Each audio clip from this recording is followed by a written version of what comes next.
নমস্কার, সুরজিৎ মান্না ক্রিয়েশনস চ্যানেলের পক্ষ থেকে তোমাদের সবাইকে সুস্বাগতম। আশা করি তোমরা সকলে ভালো এবং সুস্থ আছো। আমি তোমাদের জন্য এই ভিডিওটিতে তুলে ধরছি 2026 সালের ক্লাস 6-এর রায় ও মার্টিন প্রশ্নবিচিত্রা থেকে ফার্স্ট ইউনিট টেস্ট তথা প্রথম পর্যায়ক্রমিক মূল্যায়নের জন্য ইতিহাসের 3 নম্বর মডেল সেটটি আলোচনা করছি। তার আগে তোমাদের কাছে অনুরোধ, তোমরা ভিডিওটি না টেনে পুরোটা দেখো। ভিডিওটি কেমন লাগলো কমেন্ট করে জানিও, ভিডিওটিতে লাইক দাও এবং শেয়ার করো, এবং চ্যানেলে নতুন হলে চ্যানেলটিকে সাবস্ক্রাইব করে চ্যানেলের সঙ্গে যুক্ত হয়ে যাও। আলোচনা শুরু করছি 261 নম্বর পেজের 3 নম্বর মডেল স্কুল বারোয়ার মিউনিসিপ্যাল হাই স্কুলের প্রথম একের দাগে নিচের বহু বিকল্প ভিত্তিক প্রশ্নগুলি উত্তর দাও। প্রথমে রয়েছে আদিম মানুষের জীবনে প্রথম জরুরি আবিষ্কার ছিল অপশান সিতে আগুন। 2 নম্বর ভীমবেটকা গুহা অবস্থিত অপশান সিতে মধ্যপ্রদেশে। 3 নম্বরে হাদার অবস্থিত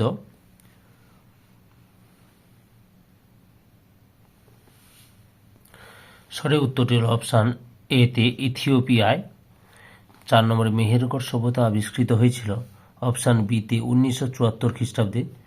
5 নম্বরে হরপ্পা সভ্যতা ছিল অপশান ডিতে তাম্র ব্রোঞ্জ যুগের। 6 নম্বরে হরপ্পা সভ্যতার কতগুলি সিলমোহর মেসোপটেমিয়ায় পাওয়া গেছে অপশান সিতে 23টি। 2 দাগের নিচের প্রশ্নগুলির নির্দেশ মতো উত্তর দাও। প্রথমে রয়েছে আলতামিরা গুহা কোথায় অবস্থিত? ইউরোপের স্পেনে। 2 নম্বর শূন্যস্থান পূরণ করো। হরপ্পা সভ্যতার উল্লেখযোগ্য বন্দরটি হলো ড্যাশ লোথাল। তারপর শূন্যস্থান পূরণ করো। প্রথম নগরায়ন ঘটেছিল ড্যাশ সভ্যতায়? হরপ্পা সভ্যতায়। রিচার্ড মেডো কে ছিলেন? উত্তরটি লক্ষ্য করো। ফরাসি প্রত্নতাত্ত্বিক রিচার্ড মেডো ছিলেন মেহেরগড় সভ্যতার আবিষ্কারক। তাহলে কি লিখবে? ফরাসি প্রত্নতাত্ত্বিক রিচার্ড মেডো ছিলেন মেহেরগড় সভ্যতার আবিষ্কারক। তারপরে 3 দাগে নিচের প্রশ্নগুলি 2-3টি বাক্যে উত্তর দাও। প্রথমে রয়েছে পুরনো পাথরের যুগে মানুষের ব্যবহৃত অস্ত্রগুলি কী ছিল? এই যে অস্ত্রগুলি কী কী ছিল? এই যে হাত কুঠার বা চপার জাতীয়। আবার এই হাতিয়ারগুলি বেশিরভাগই তৈরি হয়েছিল ভারী নুড়ি পাথর দিয়ে।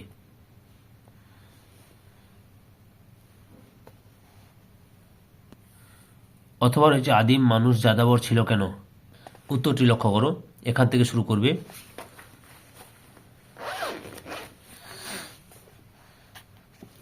এতটা পর্যন্ত লিখবে।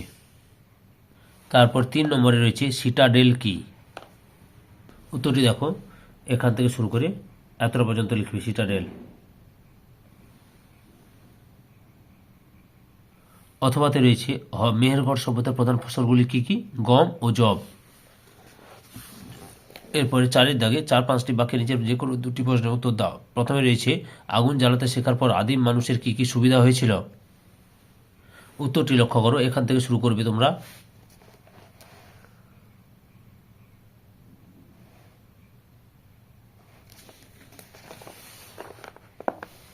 এতটা পর্যন্ত লিখবে। পরের প্রশ্ন কি রয়েছে? 2 নম্বরে রয়েছে হরপ্পা সভ্যতার শৌচাগার ও জলনিকাশি ব্যবস্থা কেমন ছিল? লক্ষ্য করো।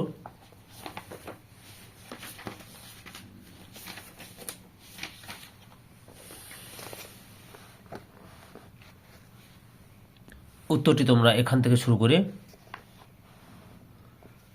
এতটা পর্যন্ত লিখবে।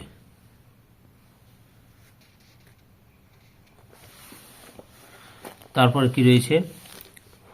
3 নম্বরে রয়েছে হরপ্পা সভ্যতার মৃৎশিল্পের বর্ণনা দাও।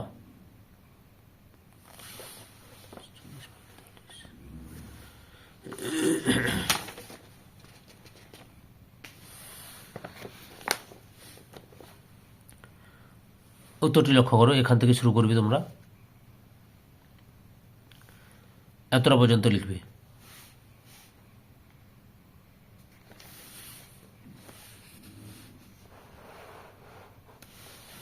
দু নম্বরে রয়েছে হরপ্পা সভ্যতার শৌচাগার ও জলনিকাশি ব্যবস্থা কেমন ছিল? হয়ে গেছে, সরি।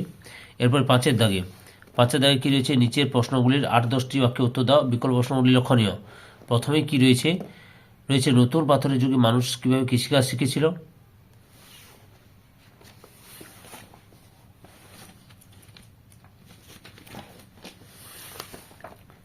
উত্তরটি দেখো, এখান থেকে শুরু করবে, দিয়ে এতটা পর্যন্ত লিখবে।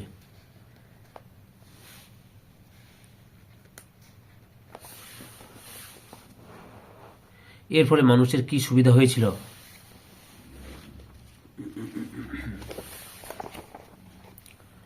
উত্তরটি লক্ষ্য করো। এর ফলে মানুষের যে সমস্ত সুবিধা হয়েছিল সেগুলো তোমরা এখান থেকে শুরু করে এতটা পর্যন্ত লিখবে।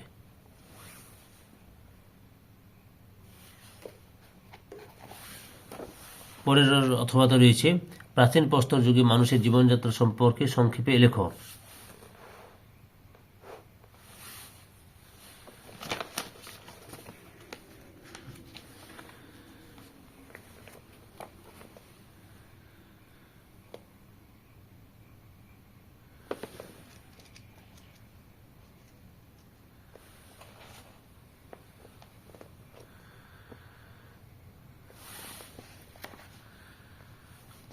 উত্তরটি দেখো, এখান থেকে শুরু করবে এতটা পর্যন্ত লিখবে।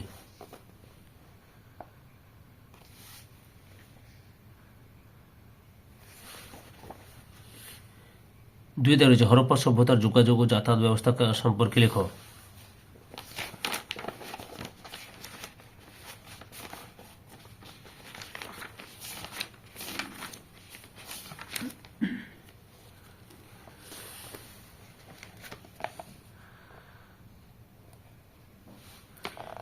উত্তরটি তোমরা এখান থেকে শুরু করবে যোগাযোগ ব্যবস্থা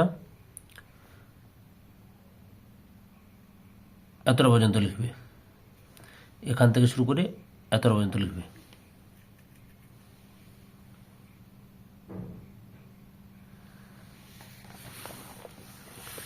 পরের প্রশ্ন রয়েছে কি রয়েছে? অথবা রয়েছে হরপ্পা সভ্যতা কিভাবে ধ্বংস হয়েছিল তার সংক্ষেপে লেখো।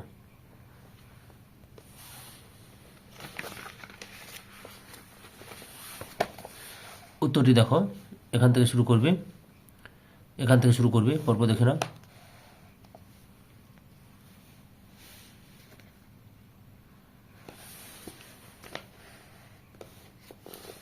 এতটা পর্যন্ত লিখবে।